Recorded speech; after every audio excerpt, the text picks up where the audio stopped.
Buenas tardes, doctor Albuja. Mi nombre es Mateo Tituaña, soy estudiante del primer semestre de medicina. A continuación voy a realizar un video explicando y presentando huesos del miembro inferior, además de sus articulaciones, sus músculos, sus ligamentos y sus fascias, ¿no? Listo, en esta oportunidad vamos a hablar primero de lo que es el hueso coxal. El hueso coxal forma parte de lo que es el esqueleto del pubis. Vamos a tener dos caras de nuestro hueso coxal, una cara lateral y una cara medial, ¿no? Hablando de lo que es su cara lateral hacia superior, vamos a encontrar lo que es la espina ilíaca o la cresta ilíaca. Hacia anterior vamos a encontrar dos espinas importantes, la espina ilíaca anterosuperior, la espina ilíaca anteroinferior. Hacia posterior vamos a encontrar igual dos espinas ilíacas importantes, la espina ilíaca postero superior y la espina ilíaca posterior inferior. Más hacia inferior nosotros vamos a encontrar nuestra escotadura ciática, que es en este caso la escotadura ciática mayor. ¿Por qué? Porque se está hacia superior de lo que es la espina ilíaca, que es la que encontramos aquí, ¿no? Por consiguiente tendremos nuestra escotadura ilíaca menor. Vamos a encontrar aquí también nuestro cuerpo del pubis, nuestro cuerpo del isquión y esta gran fosa, este gran agujero que nosotros podemos ver ahí. Esa es la fosa acetabular, que es donde se inserta lo que es nuestra epífisis proximal de nuestro hueso del fémur. Pasando hacia su vista media, nosotros vamos a encontrar una cresta ilíaca. En este caso, toda la cara superior va a ser nuestra fosa ilíaca. Hacia inferior o un poco medial vamos a tener lo que es nuestra línea innominada, lo cual nos divide nuestra fosa ilíaca superior de nuestra fosa ilíaca inferior. Este gran foramen que se puede observar aquí es el agujero obturador, por donde pasa la vena, la arteria y el nervio obturador, ¿no? También vamos a presentar lo mismo que ya pudimos observar en su vista lateral: una espina ciática, una escotadura ciática mayor, una escotadura ciática menor, el cuerpo del isquión, en este caso el cuerpo del pubis, y aquí vamos a encontrar la tuberosidad ilíaca junto con la cara articular y su escotadura ciática mayor, como ya pudimos observar, ¿no?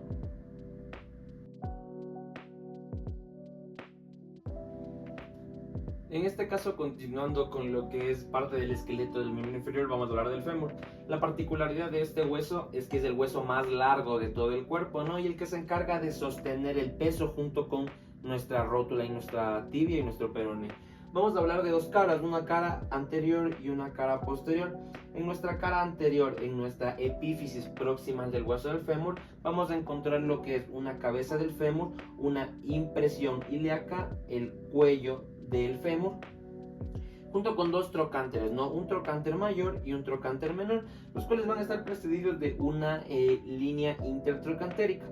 En nuestro trocánter mayor nosotros encontraremos la inserción de nuestro músculo piriforme, y en nuestro trocánter menor vamos a encontrar la inserción de nuestro músculo iliosoas, ¿no?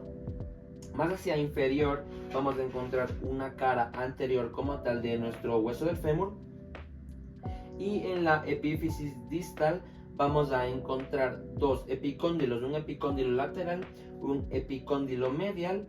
Vamos a encontrar una fosa rotuliana, que es donde se va a alojar la cara articular de la rótula cuando haya un movimiento de flexión, ¿no? También no cabe olvidarnos que vamos a presentar una fosa supratroclear, que es la que está superior hasta esta fosa rotuliana. Procediendo a hablar de nuestra vista posterior del hueso fémur, en su epífisis proximal vamos a diferenciar otra vez la cabeza del fémur, su cuello, solo que aquí va a presentar una particularidad.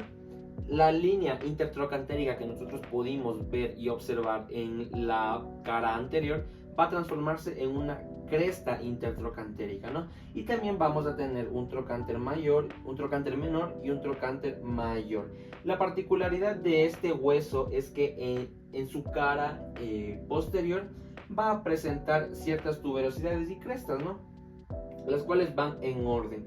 Vamos a hablar primero de una cresta del músculo vasto medio, una línea pectínea, una cresta del músculo aductor corto y una tuberosidad glútea, ¿no? Estas son las que le dan el inicio a nuestra línea áspera, que es toda esta línea que podemos observar ahí.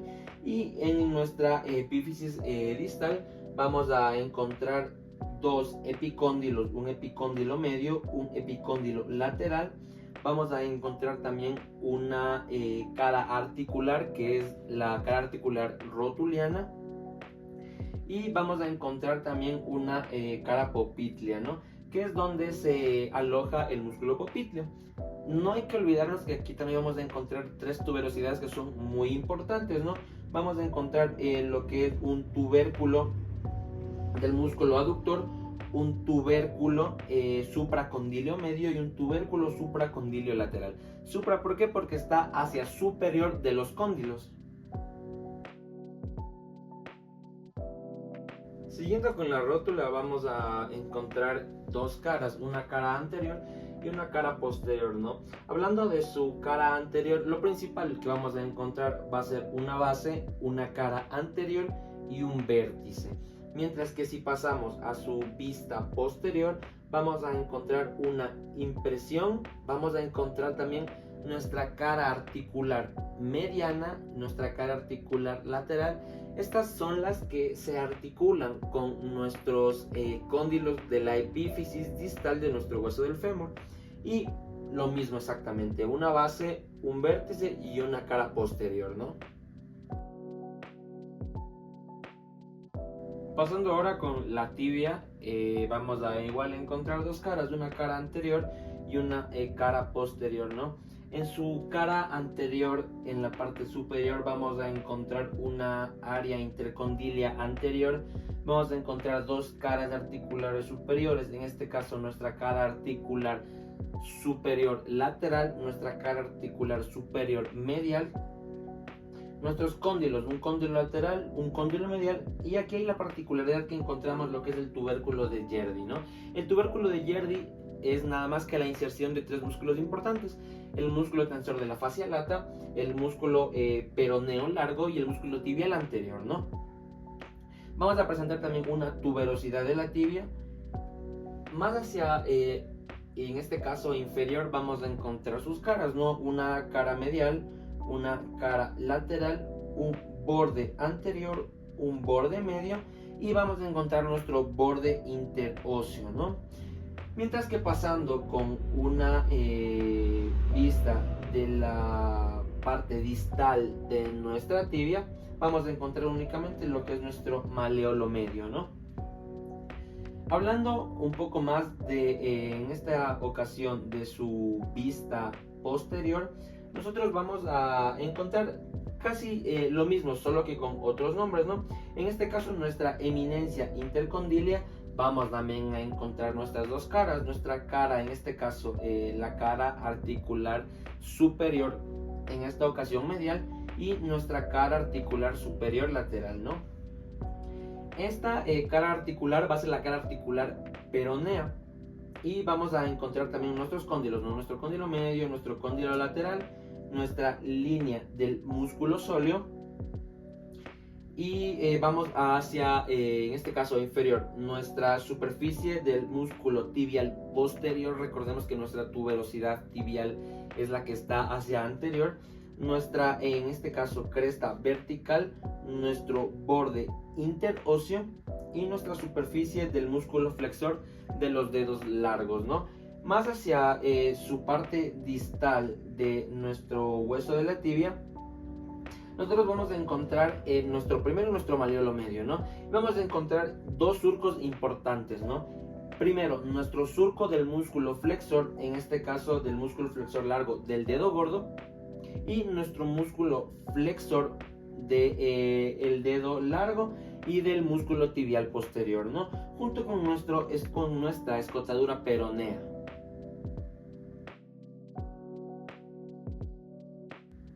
En este caso, hablando de nuestro hueso peroneo, nuestro hueso fibular, vamos a encontrar la particularidad de que este hueso nunca va a ser continuo.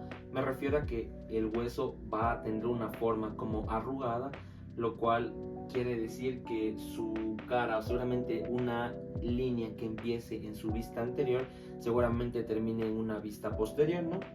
Primero vamos a hablar en general del hueso, ¿no? Vamos a hablar aquí de nuestro vértice de la cabeza del peroné, su cabeza como tal y su cuello, ¿no? Vamos a encontrar en este caso una cara posterior, vamos también a encontrar un borde anterior y una cara lateral, ¿no? Mientras que en su epífisis distal vamos a encontrar lo que es nuestro maleolo lateral, ¿no? Dándole la vuelta al hueso hacia su vista, en este caso nuestra vista medial, vamos igual a encontrar lo que es su vértice, nuestra cara articular de la cabeza del peroné, su cuello. Vamos aquí a encontrar su cara medial, en este caso, y su borde interóseo, ¿no? Mientras que hacia distal encontraremos lo que es su fosa articular del maleolo y nuestra cara articular maleolar. Para finalizar nuestros huesos de miembro inferior, vamos a hablar en conjunto de lo que son huesos del pie, nuestros huesos del tarso, metatarso y las falanges, ¿no? En este caso empezaremos hablando del tarso. No vamos a identificar nuestros huesos calcáneo, nuestro hueso astrágalo, nuestro hueso, en este caso cuboides, y nuestro hueso navicular. Presentamos tres huesos que se van a distribuir de la siguiente manera, ¿no? Nuestro hueso cuneiforme medio, nuestro hueso cuneiforme intermedio y nuestro hueso cuneiforme lateral. No, pasando a lo que son nuestros metatarsos, nuestros metatarsianos, simplemente las procederemos a enumerar el 1 al 5, empezando desde nuestro dedo gordo del pie. Nuestro primer metatarsiano, segundo metatarsiano, tercer metatarsiano, cuarto metatarsiano y quinto metatarsiano. También vamos a presentar lo que son las falanges.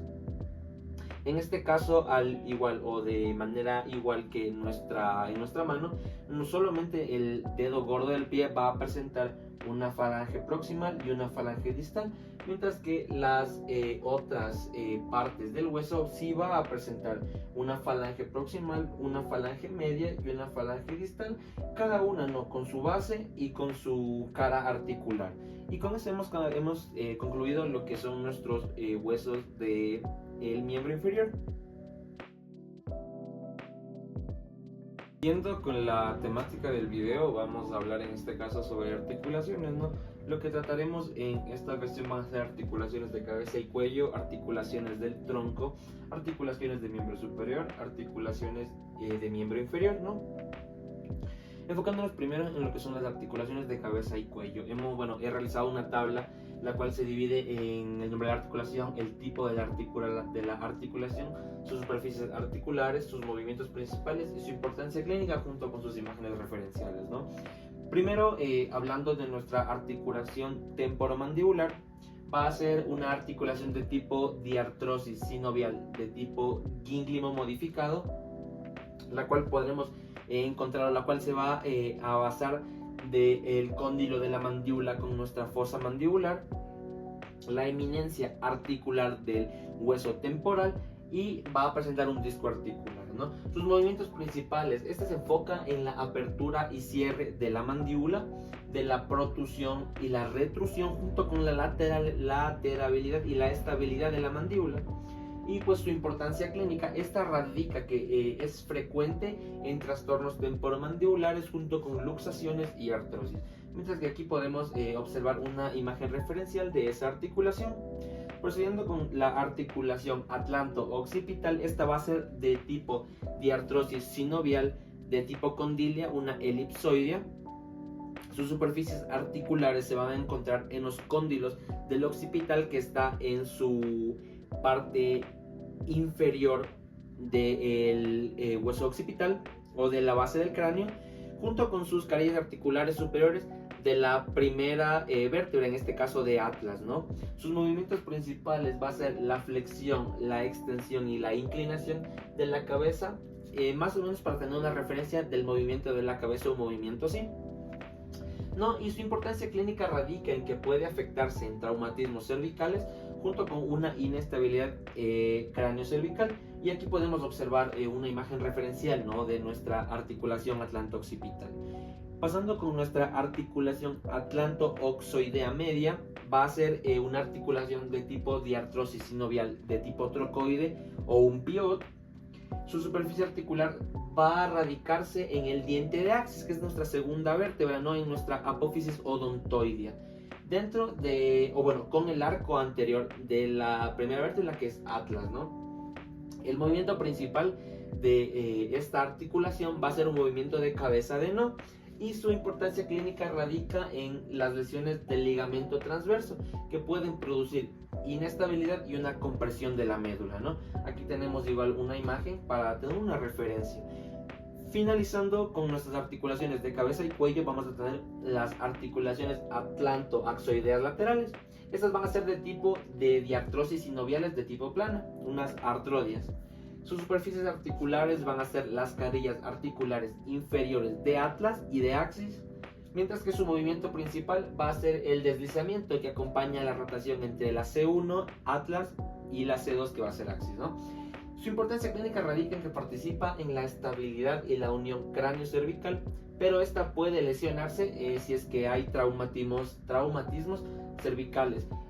Los traumatismos cervicales en esta articulación lo podemos ejemplificar en accidentes de tránsito, en donde si una persona está presente en un choque muy fuerte, la fuerza del cinturón de seguridad va a hacer que la persona se vaya para adelante, pero va a haber una hiperflexión, una hiperextensión de lo que son nuestras carillas articulares inferiores, junto con nuestro ligamento transverso, que es lo que le da estabilidad, ¿no?, a nuestra parte de la cabeza con el cuello. Continuando con nuestras articulaciones del tronco, vamos a hablar sobre nuestras articulaciones intervertebrales. Esto quiere decir que son de tipo anfiartrosis cartilaginosa, lo que nos da una sínfisis, ¿no? Las superficies articulares de esta articulación intervertebral va a ser la cara superior e inferior de los discos intervertebrales, que se encuentran ubicados intermedio de cada vértebra, ¿no? Sus movimientos principales va a ser la flexión, la extensión, la inclinación ligera y la ligera rotación de queda en nuestra columna vertebral. Su importancia clínica radica en que si los discos intervertebrales se degeneran, pueden producir una compresión nerviosa y dolorosa. Sobre todo esto, ejemplificándolo mientras observamos nuestra imagen referencial, podemos tener en cuenta las famosas hernias de discos intervertebrales, lo cual es una salida parcial de una parte del disco intervertebral, lo cual genera una compresión dolorosa, ¿no?, para en este caso el paciente. Siguiendo con nuestra articulación sigapofisiaria, vamos a encontrar que es de tipo diartrosis sinovial plana, una artrodia. Sus superficies articulares van a ser las carillas articulares superiores e inferiores de nuestras vértebras adyacentes. Sus movimientos principales son los deslizamientos que facilitan los movimientos de la columna, lo que nos da estabilidad para movernos, para estirarnos, mientras que su importancia clínica radica en que la degeneración ocasiona una artrosis facetaria y un dolor vertebral, ¿no? Pasando con las articulaciones, en este caso la articulación lumbosacra va a ser de tipo anfiartrosis, que está entre los cuerpos vertebrales, y una diartrosis entre las apófisis articulares, ¿no? Las superficies articulares en la que se encuentra esta va a ser en la quinta vértebra lumbar con la base del sacro.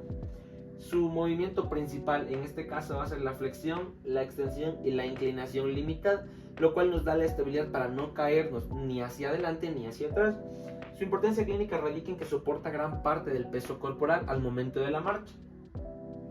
Es frecuente la espondilolistesis y la hernia discal de la L5 a la S1, mientras que tenemos nuestra articulación sacrocoxígea, que va a ser de tipo anfiartrosis cartilaginosa, una sínfisis de igual manera que nuestra articulación intervertebral. Su superficie articular va a ser del ápice del sacro con la base del coxis. Su movimiento principal va a ser los movimientos muy limitados de flexión y extensión, lo mismo que nuestra lumbosacra, que es para no caer ni hacia atrás ni hacia adelante, darnos estabilidad al momento de la marcha. Y su importancia clínica radica en que puede lesionarse por traumatismos o durante el parto, ocasionando coxigodinia. Recordemos que las pacientes, en este caso de sexo femenino, al pasar esta etapa del embarazo, sus caderas comienzan a ancharse. Esto produce de alguna manera una desviación, por así decirlo, o una apertura más allá de los límites, en este caso de nuestra articulación sacrocoxígea. Igual en este caso, hablando en el punto de los traumatismos, un accidente de tránsito es el que mejor lo puede ejemplificar, porque la fuerza del impacto puede provocar una lesión a nivel de nuestra articulación sacrocoxígea, ¿no? Continuando con las articulaciones del tronco, vamos a tener nuestras articulaciones costovertebrales, las cuales van a ser de tipo diartrosis sinovial plana, una artrodia. Sus superficies articulares van a radicar en las cabezas de las costillas, con las fositas articulares costales de los cuerpos intervertebrales y de nuestros discos intervertebrales también. Los movimientos principales de esto es el deslizamiento durante la inspiración y la expiración. ¿Esto qué quiere decir? Cuando la caja torácica se expande y se contrae al momento de la respiración, ¿no? Y su importancia clínica radica en que la alteración puede producir dolor torácico y limitar la expansión pulmonar. Un ejemplo que podemos dar en esta ocasión puede ser una neumotórax. Cuando ocurre un neumotórax es la salida de aire, o cuando se llena de aire el espacio pleural, lo cual no permite una buena expiración de los pulmones. Puede empezar a comprimir nuestra caja torácica y así provocarnos mucho dolor. Nuestra articulación costotransversa va a ser del mismo tipo que nuestra articulación costovertebral, solo que aquí nuestras superficies articulares van a encontrarse en el tubérculo de la costilla con la carilla costal de la apófisis transversa de cada vértebra correspondiente.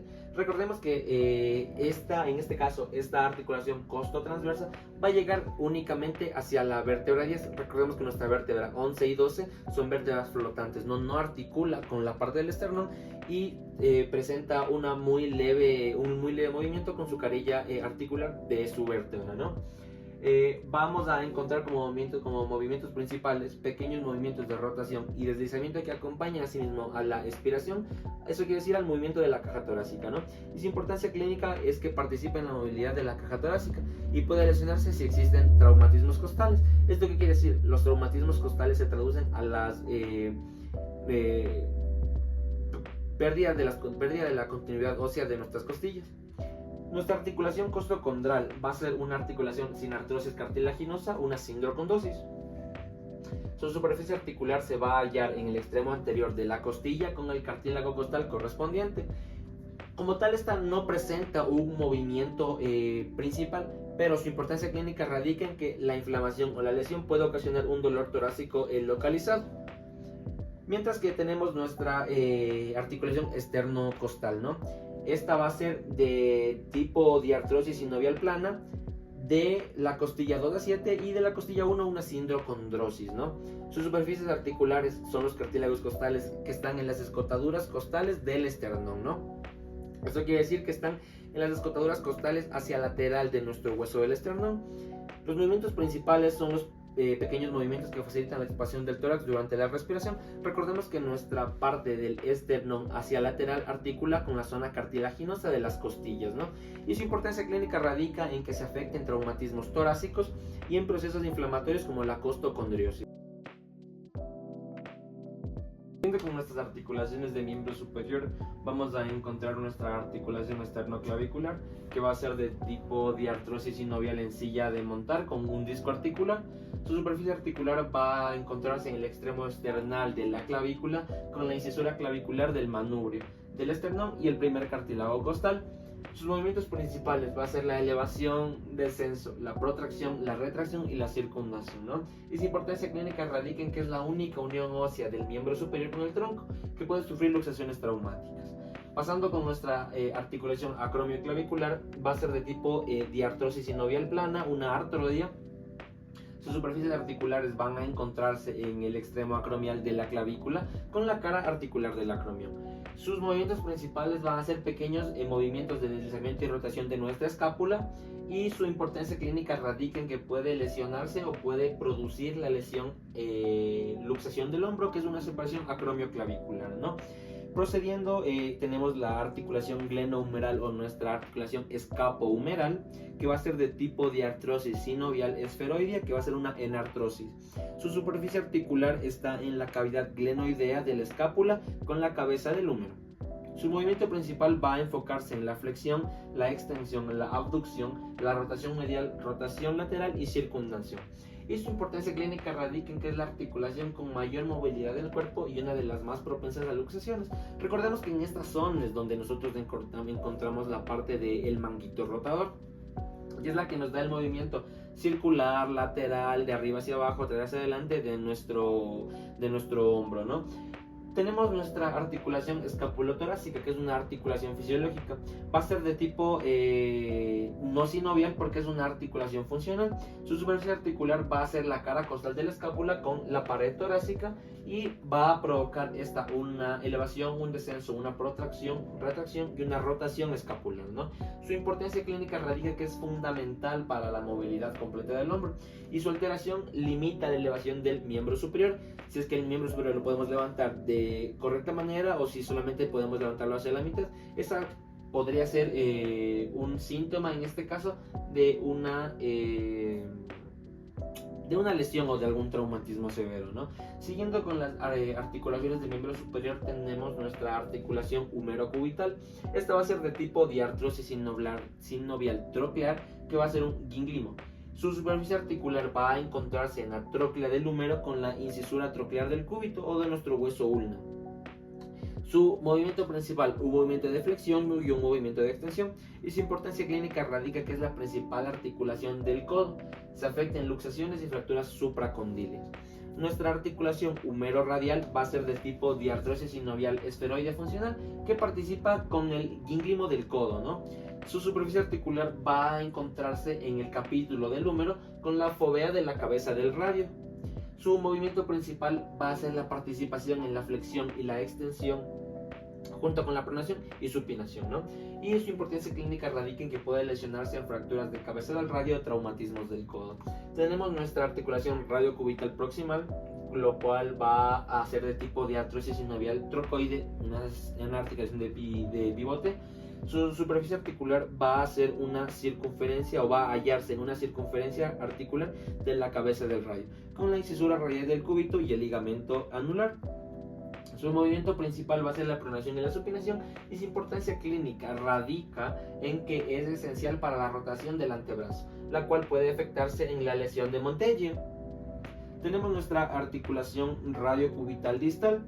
Esta va a ser de tipo pivote al igual que la proximal, solo que aquí la superficie articular se va a encontrar en la cabeza del cúbito con la incisura cubital del radio y el disco articular. Su movimiento principal va a ser la pronación y supinación, pero su importancia clínica va a radicar en que la lesión provoca la inestabilidad de la muñeca y la limitación de la rotación del antebrazo, ¿no? Articulaciones de miembro inferior, vamos a presentar nuestra articulación coxofemoral de cadera, que va a ser de tipo enartrosis. Sus superficies articulares se van a hallar en la cabeza del fémur con el acetábulo del hueso coxal. La cabeza del fémur es igual a la epífisis proximal del hueso del fémur, ¿no? Sus movimientos principales de abducción y de extensión, y su importancia clínica radica en que soporta todo el peso corporal al momento de la marcha, ¿no? La articulación femorotibial es una articulación de tipo glíngimo modificado. Su superficie articular va a encontrarse entre los cóndilos del fémur con los cóndilos de la tibia separados por los meñiscos. Sus movimientos principales de flexión y de extensión, y la importancia clínica radica que es la principal articulación de la rodilla, en donde las lesiones de meñiscos y de ligamentos cruzados son muy frecuentes. La articulación femoropatelar es de tipo diartrosis sinovial troquear. Su superficie articular se encuentra en la cara posterior de la rótula con la superficie patelar del fémur. Su movimiento principal, deslizamiento de la rótula y durante la flexión y extensión de la rodilla, ¿no? Y su importancia clínica radica en que se pueden presentar síndromes de luxación patelar o síndromes de dolor femoropatelar. La articulación tibiofibular proximal es una articulación de tipo artrodia. Su superficie articular se va a encontrar en la cabeza de la fíbula con la carilla articular lateral de la tibia. Su movimiento principal, movimientos pequeños de deslizamiento, y su importancia clínica va a ser que contribuye a la estabilidad de la pierna. Esto quiere decir al momento de la marcha nuestra pierna sea fija, no tiemble y no provoque una caída. Pasando con la articulación tibiofibular distal, esta va a ser una articulación de tipo sin artrosis. Su superficie articular se va a encontrar en la incisura fibular de la tibia con el extremo distal de la fíbula. Su movimiento principal van a ser movimientos mínimos de separación y deslizamiento durante la dorsiflexión, y su importancia clínica radica en que es esencial para la estabilidad del tobillo. ¿Esto qué quiere decir? Los traumatismos que se presentan dentro de esta articulación son más frecuentes en personas que son deportistas o realizan algún otro tipo de actividad que tenga que ver con el movimiento, ¿no? La articulación talocrural o la articulación del tobillo va a ser una articulación de tipo glíndimo. Su superficie articular está en la tróclea del talo, con la mortaja formada por la tibia y por la fíbula. Su principal movimiento es la dorsiflexión y la flexión plantar del pie, y la importancia radica en que es una de las articulaciones que más se lesiona cuando existe un mal movimiento, ¿no?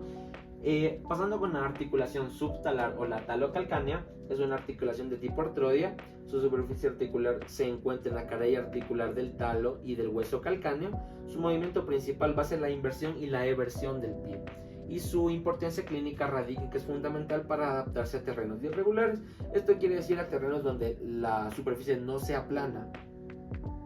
La articulación talo-calcáneo-navicular es una articulación de tipo enartrosis funcional, donde su superficie articular se va a encontrar en la cabeza del hueso talo con el hueso navicular y la faceta anterior del hueso calcáneo, ¿no? Dentro de los movimientos principales, este es el que participa en la inversión, la eversión y la rotación del pie, y su importancia clínica radica en que es clave para la estabilidad del arco medial, pero que se puede ver comprometida con el pie plano adquirido y con las lesiones ligamentarias.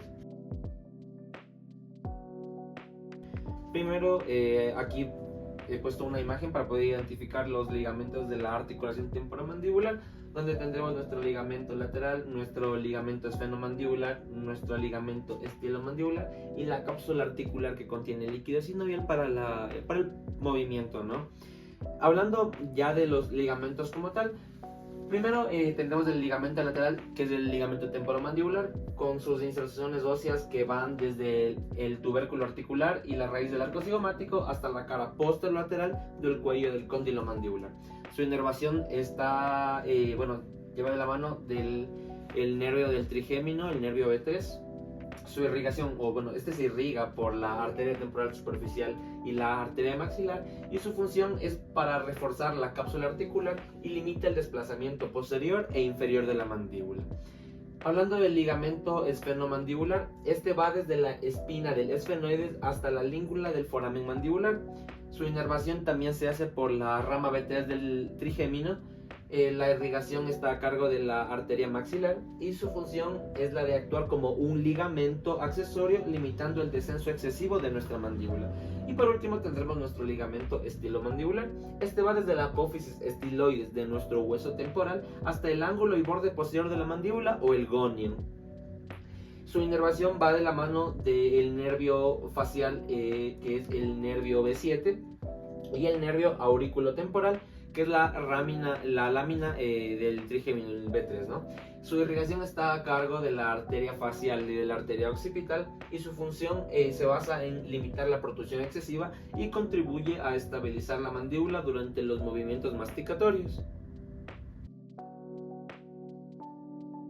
Continuando con con los ligamentos de la columna, tenemos que vamos a hablar del ligamento longitudinal posterior, ligamento longitudinal anterior, nuestro ligamento amarillo, el ligamento supraespinoso y el ligamento interespinoso, ¿no? El ligamento longitudinal anterior, su inserción ósea va de la cara anterior de los cuerpos vertebrales y discos intervertebrales, desde el occipital hasta la cara anterior del sacro. Su inervación va de la mano con los ramos meningios, que es el nervio sinovertebral, y los ramos de los nervios espinales. Su irrigación está irrigado por las ramas espinales de las arterias vertebrales, cervicales, intercostales, lumbares y sacras laterales, y su función limita la hiperextensión y estabiliza la columna vertebral, nos da fortaleza en la columna, ¿no? El ligamento longitudinal posterior, su inserción ósea va de la cara posterior de los cuerpos vertebrales y discos vertebrales desde el axis, que es la segunda vértebra, hasta el sacro dentro de su conducto. Su inervación va por los ramos meningios, que es el nervio sinovertebral.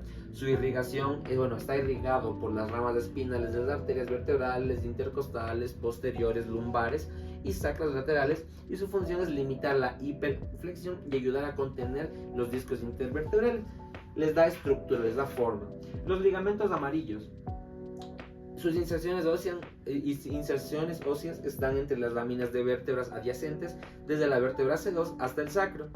La inervación está inervado por los ramos posteriores de los nervios espinales, está irrigado por las ramas musculares de las arterias vertebrales, intercostales, posteriores, lumbares y sacras. Y su función: favorecen el retorno de la columna a la posición erecta y mantiene la tensión entre las láminas vertebrales. Esto quiere decir que nos ayuda a que nuestra columna siempre esté en una postura correcta, para después no desarrollar algún tipo de lesión o algún tipo de traumatismo a nivel de los músculos de la espalda, músculos dorsales, o alguna lesión en ligamentos de vértebras. Los ligamentos interespinosos. Estos están entre las apófisis espinosas de las vértebras contiguas. Se inervan por los ramos posteriores de los nervios espinales, están irrigados por las ramas dorsales de las arterias intercostales posteriores y lumbares. Y su función, estas limitan la flexión de la columna y contribuyen a la estabilidad. Y por último, nuestro ligamento supraespinoso. Su inserción ósea va desde los vértices de las apófisis espinosas, desde la vértebra C7 hasta el sacro. Superiormente continúa como un ligamento nucal. Se inerva por los ramos posteriores de los nervios espinales, está irrigado por las ramas dorsales de las arterias intercostales posteriores y lumbares. Y su función, limita la flexión y mantiene alineadas las apófisis espinosas. Los ligamentos del hombro he dividido en tres partes. Primero vamos a hablar del ligamento costoclavicular, el ligamento esternoclavicular y el ligamento interclavicular. Listo. Nuestro ligamento esternoclavicular se divide en dos, anterior y posterior. La cara anterior del extremo esternal de la clavícula al manubrio del esternón. Su inervación, está inervado por el nervio subclavio y los nervios supraclaviculares. Está irrigado por las arterias torácicas internas y la supraescapular. Y su función: refuerza anteriormente la articulación esternoclavicular y limita el desplazamiento anterior de la clavícula. El ligamento esternoclavicular posterior, Sus inserciones óseas van de la cara posterior del extremo esternal de la clavícula al manubrio del esternón, que está superior al hueso del esternón. Ahí está el manubrio. Está inervado por el nervio subclavio, está irrigado por las arterias torácicas internas y supraescapular, y su función es reforzar posteriormente la cápsula articular y limitar el desplazamiento posterior de la clavícula. Nuestro ligamento interclavicular va a estar insertado, va a unir los extremos medios de ambas clavículas sobre la incisura yugular del esternón. Está inervado por los nervios supraclaviculares. Su irrigación está irrigado por las arterias torácicas internas y la supraescapular, y la función es que limita el descenso excesivo de la clavícula y estabiliza la cintura escapular en la parte posterior. Y el ligamento costoclavicular va de la cara superior del primer cartílago costal a la primera costilla, a la impresión costal de la clavícula. Está inervado por el nervio subclavio, está irrigado por las arterias toracoacromiales y la torácica interna, y su función tiene que ver mucho con ser el principal estabilizador de la articulación esternoclavicular. Limita la elevación de la clavícula. Pasando con nuestros ligamentos del hombro, en su parte 2 vamos a hablar del ligamento acromioclavicular y del ligamento trapezoideo. El ligamento acromioclavicular su inserción ósea va del extremo acromial a la clavícula al acromion. La inervación está inervado por el nervio supraescapular y el nervio axilar. Su irrigación va de la mano de la arteria toracoacromial, y su función: refuerza la cápsula articular y mantiene la alineación entre la clavícula y la escapulacia posterior.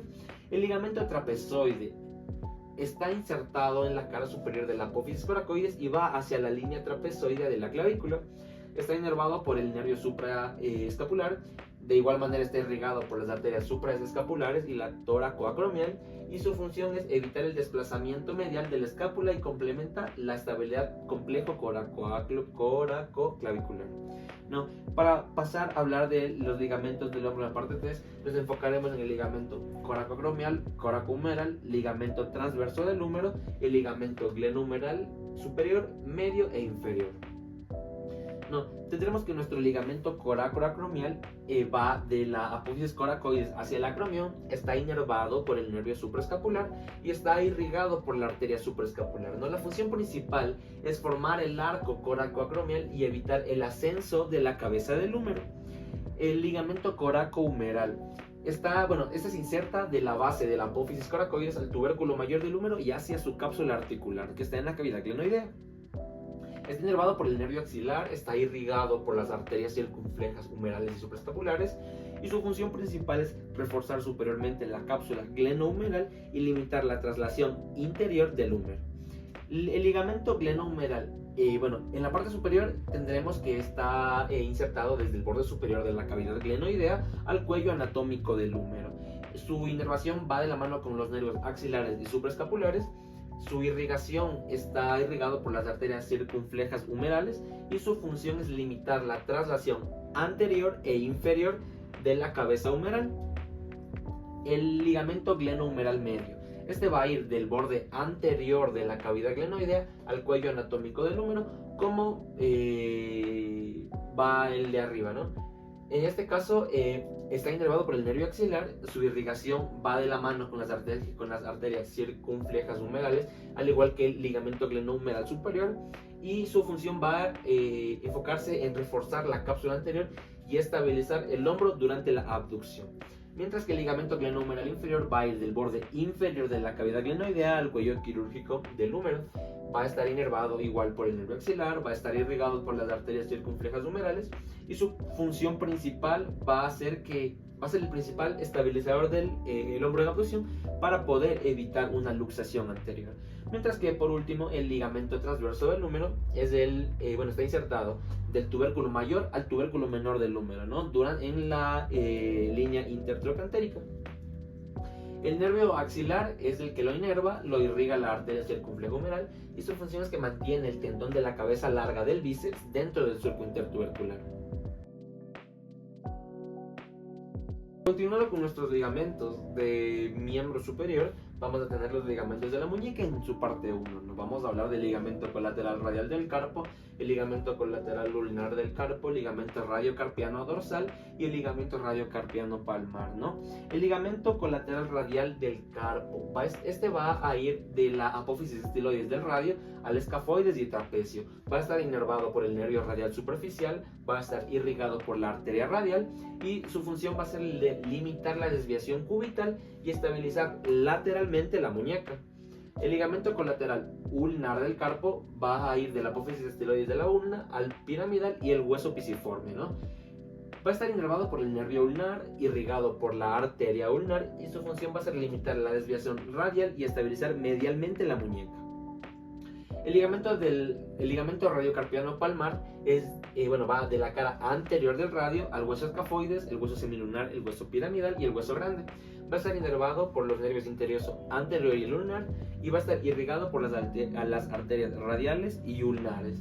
Mientras que su función va a ser de reforzar la cápsula palmar y limitar la hiperextensión de la muñeca.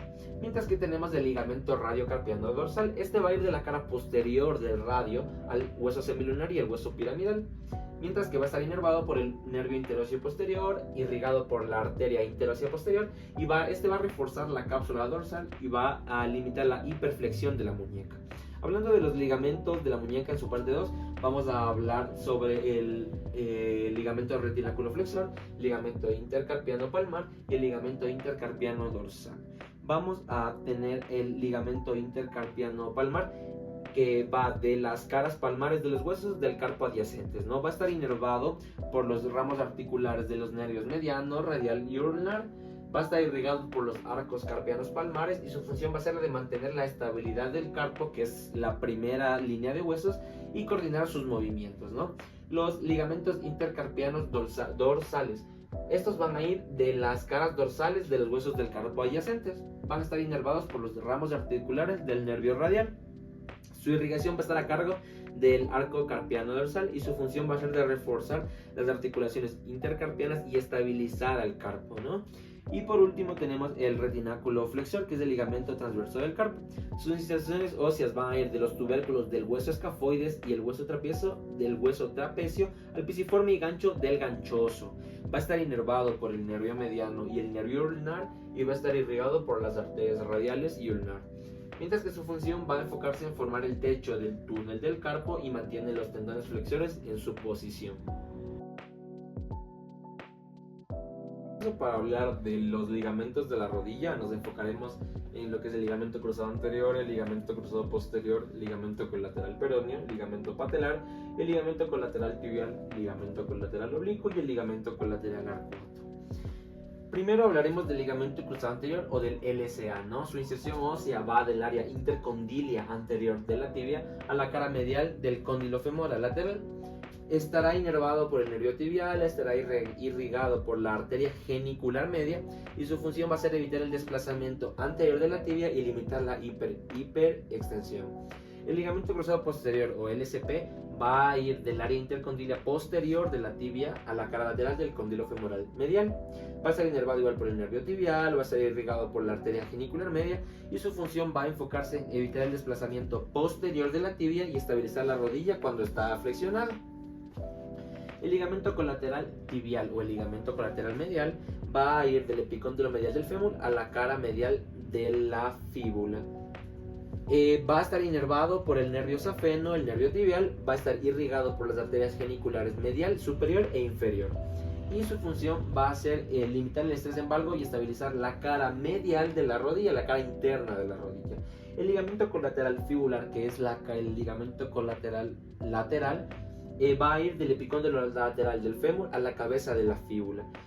Va a estar inervado por el nervio fibular común, va a estar irrigado por las arterias geniculares laterales, o sea, las que están afuera, y estas van a limitar el estrés en varo y va a estabilizar la cara lateral de la rodilla, va a estabilizar su cara externa.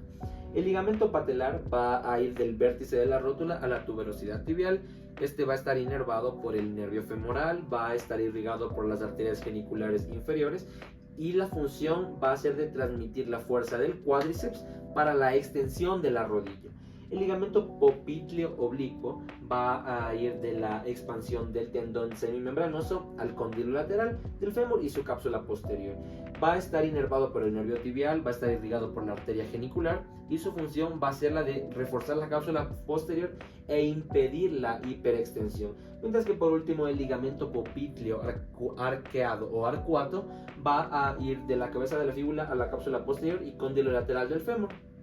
Su inervación va a estar a cargo del nervio tibial, va a estar irrigado por las arterias geniculares laterales y su función va a ser la de reforzar el complejo posterolateral de la rodilla. Esto quiere decir el complejo externo de la rodilla. Pasando a la hora de los ligamentos del tobillo, hablaremos del ligamento colateral tibial, ligamento tibiofibular posterior, ligamento talofibular posterior, ligamento calcáneo fibular y el ligamento talofibular anterior. Tendremos que el ligamento deltoideo o el ligamento medial va a ir del maleolo medial al talio, calcáneo y el hueso navicular. Va a estar inervado por el nervio tibial, irrigado por las arterias tibiales posterior y plantar media. Y su principal función sería la de estabilizar medialmente el tobillo para limitar la eversión.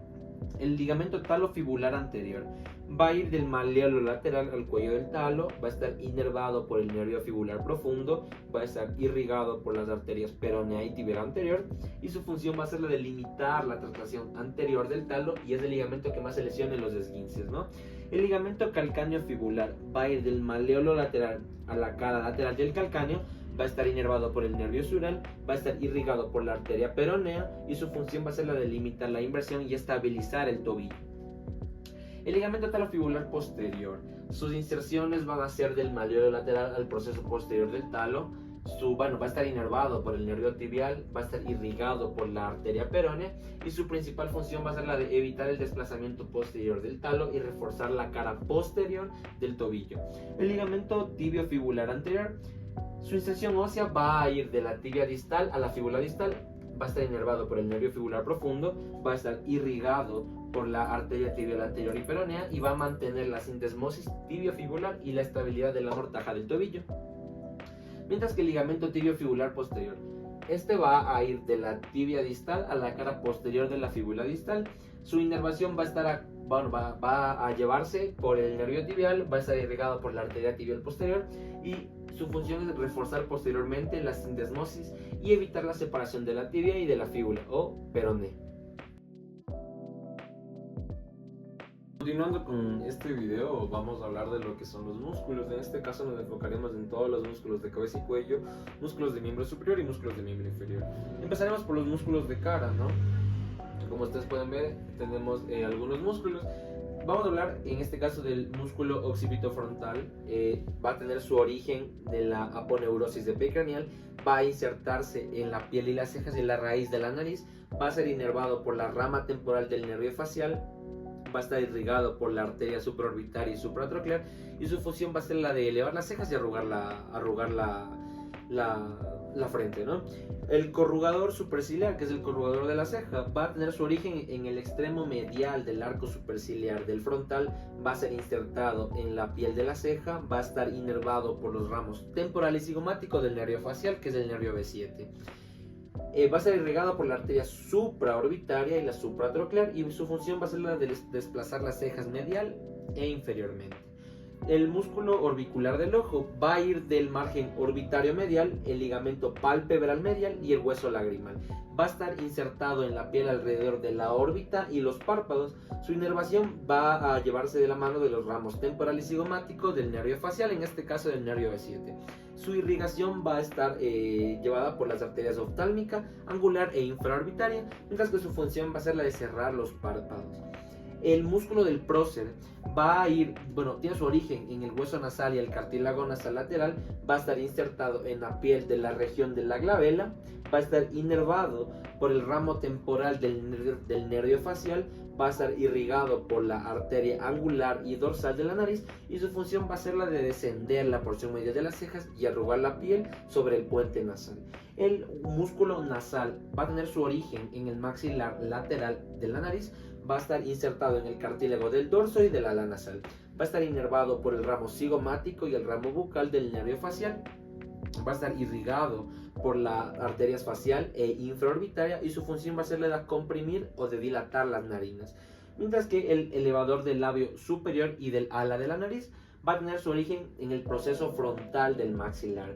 Va a ser insertado en el ala de la nariz y en el labio superior. Va a estar inervado por los ramos bucales del nervio facial.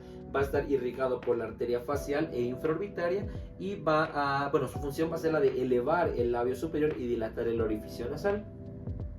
Tendremos aquí también nuestro músculo temporal. Va a tener su origen en el piso de la fosa temporal y fascia temporal, va a ser insertado en la apófisis coronoides, va a estar inervado por los nervios temporales profundos, el nervio B3, la rama del mandibular del trigémino, ¿no? Y va a estar irrigado por las arterias temporales profundas, que son la arteria maxilar y la temporal media. Su función va a ser la de elevar la mandíbula y que las fibras posteriores la retraigan. El músculo cigomático mayor va a tener su origen en la cara lateral del hueso cigomático, va a estar insertado en el modiolo, que es en la comisura bucal, va a estar inervado por el ramo cigomático y el ramo bucal del nervio facial, va a estar irrigado por la arteria facial y la arteria transversa de la cara y su función va a ser la de elevar y desplazar lateralmente la comisura labial provocando una sonrisa, ¿no? Hablando del músculo cigomático menor, su origen va a tener un origen en la cara anterior del hueso cigomático, va a insertarse en el labio superior, va a estar inervado por los ramos cigomático y bucal del nervio facial. Su irrigación va a estar irrigado por la arteria facial infraorbitaria y transversa de la cara. Y su función va a ser la de elevar el labio superior y profundizar el surco nasolabial. El músculo macetero va a tener su origen en el arco cigomático, va a estar insertado en la cara lateral de la rama y el ángulo de la mandíbula, o sea el gonion. Va a estar inervado por el nervio macetérico, que es el nervio mandibular del trigémino. Su irrigación va a estar irrigado por la arteria macetérica la arteria facial y la arteria transversa de la cara. Y su función va a ser la de elevar la mandíbula, sobre todo su porción superficial, para ayudar a la protrusión mandibular.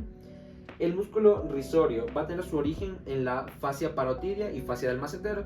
Su inserción va a insertarse en la comisura de la boca o modiolo, va a estar inervado por los ramos bucales del nervio facial, va a estar irrigado por las arterias faciales transversas de la cara, y su función va a ser la de retraer lateralmente la comisura de la boca, que es un gesto de una sonrisa discreta o alguna mueca, ¿no? Tendremos también nuestro músculo orbicular de la boca, que va a tener su origen en el modiolo, maxilar y mandíbula y las fibras de los músculos periorales.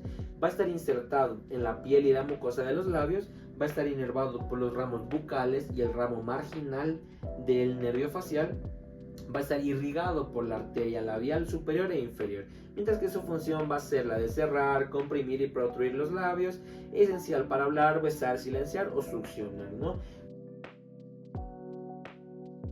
Hablando de los músculos suprayoideos e infrayoideos, vamos a hablar de todos estos, ¿no? Vamos a empezar primero por el músculo digástrico, ¿no? Va a tener su origen en el vientre anterior y va a estar insertado en el tendón intermedio fijado al cuerpo y hasta mayor del hueso yoides. Su inervación, va a estar inervado por el nervio miloioideo y va a estar irrigado por las arterias submentoniana, occipital y auricular posterior. Su función va a ser la de elevar el yoides durante la deglución y el habla. Con el yoides fijo, este va a deprimir la mandíbula. El músculo miloioideo va a tener su origen en la línea miloioidea de la mandíbula, que la encontramos en la parte posterior del hueso mandibular. Va a estar insertado en el rafe medio miloioideo y el cuerpo del yoides.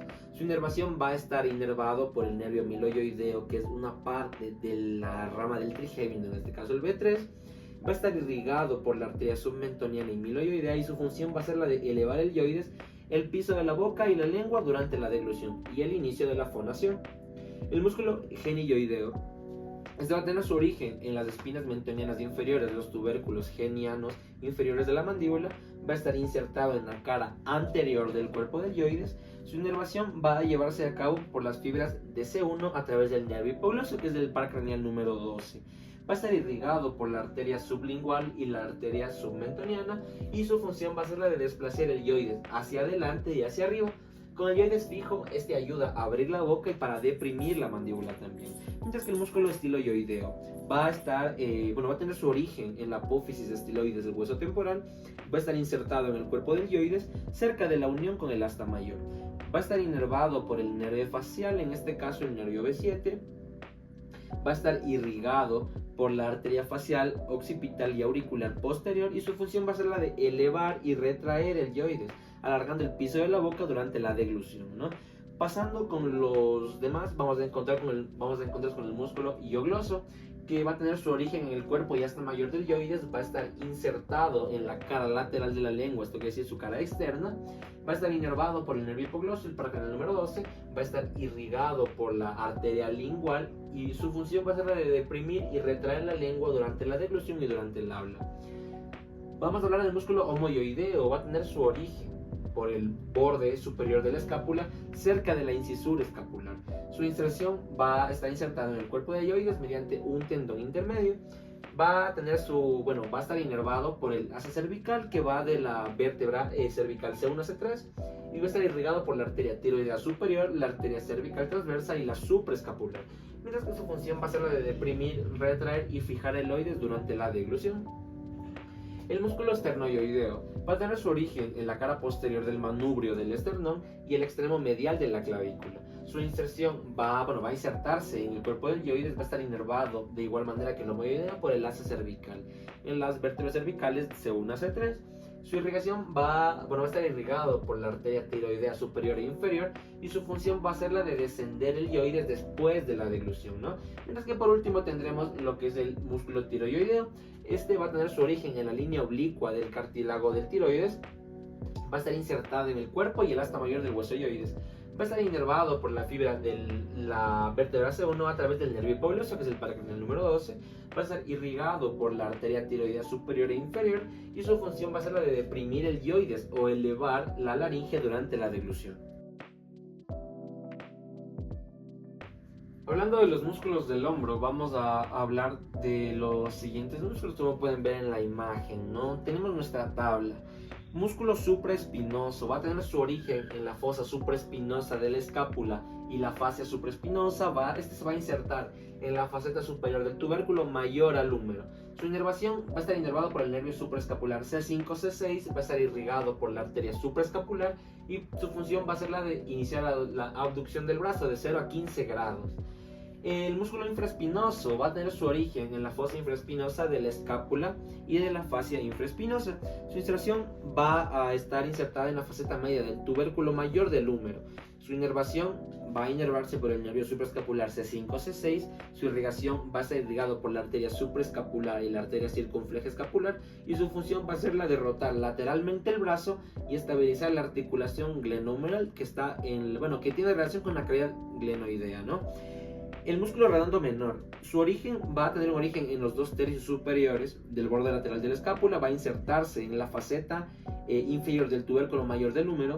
Su inervación va a ser inervado por el nervio axilar, y que es el nervio por el que está en las vértebras cervicales C5-C6. Su irrigación va a estar irrigado por la arteria circunfleja escapular y la arteria circunfleja humeral posterior, y su función va a ser la de rotar lateralmente y abducir el brazo débilmente. El redondo mayor, su origen va a tener como origen cara posterior del ángulo inferior y porción inferior del borde lateral de la escápula. Su inserción va a ser en el labio medial del surco intertubercular del húmero, que es la cresta del tubérculo menor o la cresta del trocánter menor, y su inervación va a estar inervado por el nervio subescapular inferior. Su irrigación va a estar irrigada por la arteria subescapular, la arteria toracodorsal, circunfleja escapular, y su función va a ser la de aducer, rotar medialmente el brazo y extender el brazo desde una porción de flexión. El músculo deltoides, el origen va a tener origen en el tercio lateral de la clavícula, acromión y lateral de la escápula. Su inserción va a estar insertado en la tuberosidad deltoidea del húmero, va a estar inervado por el nervio axilar C5-C6 y va a estar irrigado por la arteria circunfleja humeral posterior y la rama deltoidea de la arteria toracoacromial. Su función va a ser la de, el principal abductor del brazo. ¿Eso qué quiere decir?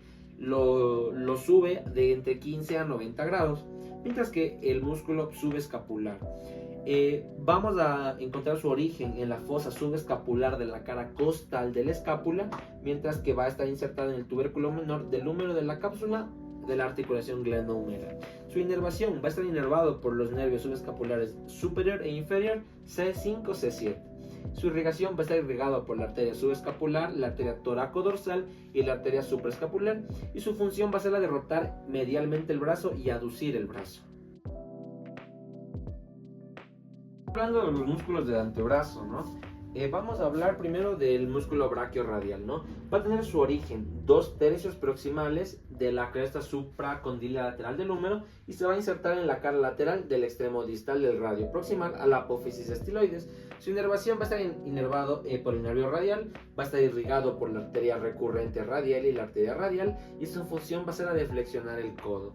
El músculo pronador redondo, su origen va a tener en el epicóndilo medial del húmero y una apófisis coronoides de la ulna. Su inserción va a estar insertado en la cara lateral del radio, va a estar inervado por el nervio mediano. Su irrigación va a estar irrigado por la arteria ulnar recurrente y ulnar anterior, y su función va a ser la de pronar el antebrazo y ayudar en la flexión del codo.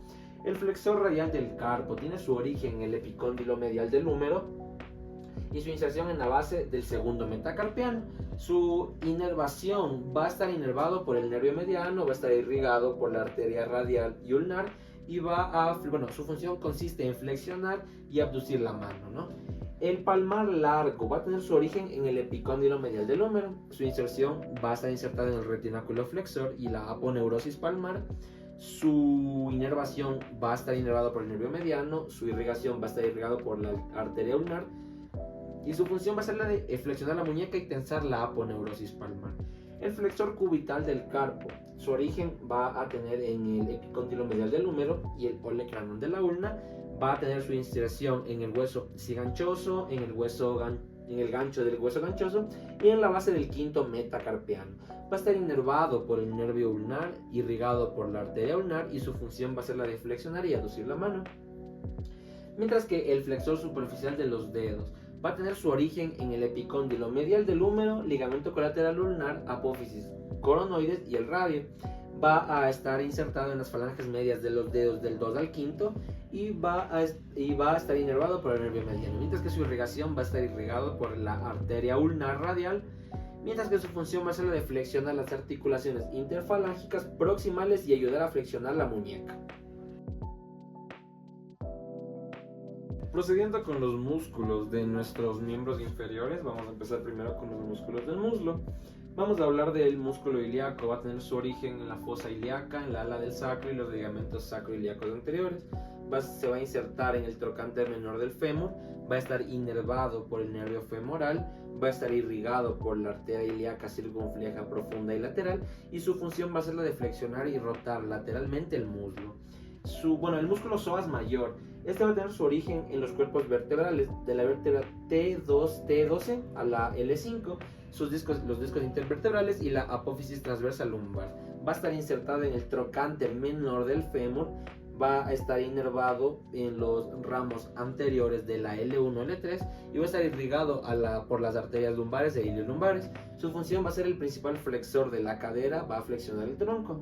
El músculo pectíneo va a tener su origen en el pecten del pubis y la rama superior del pubis, va a estar insertado en la línea pectínea del fémur. Su inervación va a estar inervado por el nervio femoral, su irrigación va a estar irrigado por la arteria obturatriz y la femoral profunda, y su función va a ser la de aducer y flexionar el muslo que contribuye a la rotación medial.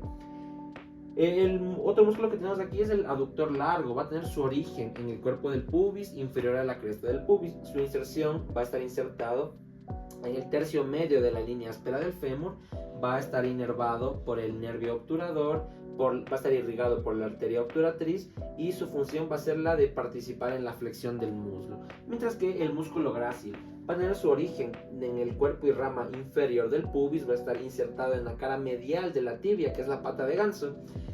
Va a tener su inervación por el nervio obturador, va a estar irrigado por la arteria obturatriz y la femoral medial circunfleja, y su función va a ser la de aducir el muslo, flexionar la rodilla y rotar medialmente la pierna, ¿no? Hablando de los músculos de la pierna, nosotros vamos a hablar en este caso del músculo gastrocnemio. Su función, su origen, va a tener su origen en la cabeza medial, la cara popltea del fémur superior al cóndilo medial. Su cabeza lateral va a estar en la cara lateral del cóndilo lateral del fémur.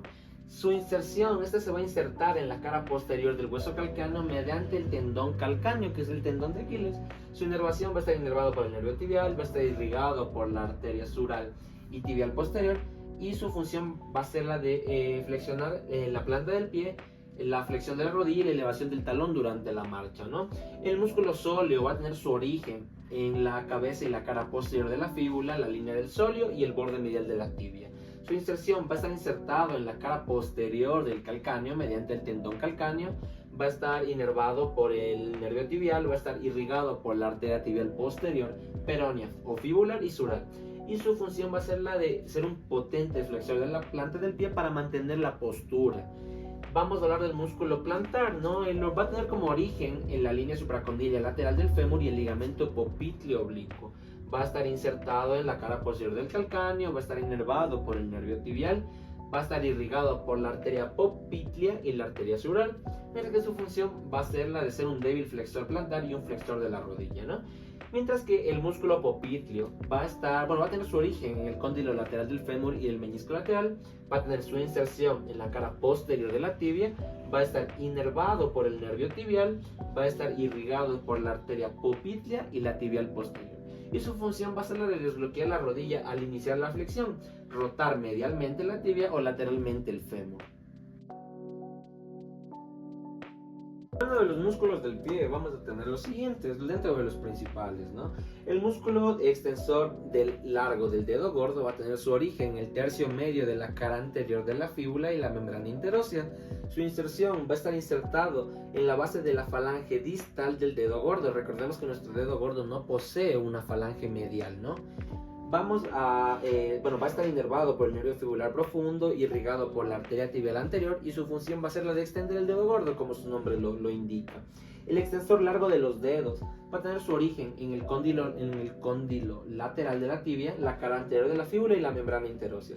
Va a estar insertado en las expansiones extensoras de las falanges medias y distales de los dedos del 2 al 5. Va a estar inervado por el nervio fibular profundo, irrigado por la arteria tibial anterior, y su función la de extender los dedos del pie 2 al 5. El músculo extensor corto de los dedos va a tener su origen en la cara superlateral del calcáneo y el retináculo inferior de los extensores. Va a estar insertado en la base de la falange proximal del dedo gordo, va a estar inervado por el nervio fibular profundo, irrigado por la arteria tarsiana lateral, y su función va a ser la de extender la articulación metatarsofalángica del dedo gordo. Mientras que tendremos los músculos de los interóseos dorsales. Van a tener su origen en las caras adyacentes de los metatarsianos, van a estar insertados en las bases de las falanges proximales y expansiones extensoras de los dedos del 2 al 5. Va a estar inervado por el nervio plantar lateral, va a estar irrigado por la arteria plantar lateral y las arterias dorsales metatarsianas y dorsales. Mientras que su función va a ser la de abducen los dedos respecto al segundo dedo y ayudan a flexionar las metatarsofalángicas y a extender las interfalángicas.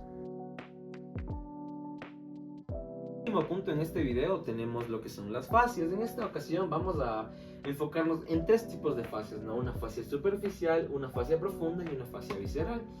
Las características principales de esta fascia superficial va a ser que es una capa de tejido conectivo laxo situada inmediatamente debajo de la piel, ¿no? Va a contener tejido adiposo, que es grasa, vasos sanguíneos, vasos linfáticos, nervios cutáneos y en algunas regiones músculos cutáneos, ¿no? Esta va a permitir el deslizamiento de la piel, va a proteger estructuras profundas y participa en el aislamiento térmico y almacenamiento de la grasa. Como ejemplo tenemos la fascia superficial del cuero cabelludo, la fascia superficial de la cara, fascia superficial del cuello o el platismo. Hablando de la fascia profunda, esta va a ser una capa de tejido conectivo denso que va a envolver músculos, grupos musculares, vasos y nervios. Va a formar tabiques intermusculares, compartimientos anatómicos y vainas faciales, proporcionando soporte, protección y permitiendo el deslizamiento entre estructuras durante el movimiento, ¿no? Como ejemplo, tenemos la fascia cervical profunda, la fascia pectoral, la fascia clavipectoral, la fascia toracolumbar, la fascia braquial, la fascia antebraquial, fascia lata y la fascia crura. Mientras que por último tendremos lo que es la fascia visceral. Vamos a hablar de que es un tejido conectivo que rodea, fija y sostiene las vísceras, permite la movilidad y mantiene la posición anatómica. Recordemos que nuestras vísceras nunca se mantienen quietas. ¿Por qué? Porque se realizan procesos vitales. En este caso, dando un ejemplo, puede ser el intestino delgado, que es el que se encarga de reabsorber los nutrientes, ¿no? Como ejemplos tenemos la fascia endotorácica, la fascia transversalis, la fascia pélvica visceral, fascia perineal, y la fascia rectal y la fascia vesical. Y eso es todo. Muchas gracias.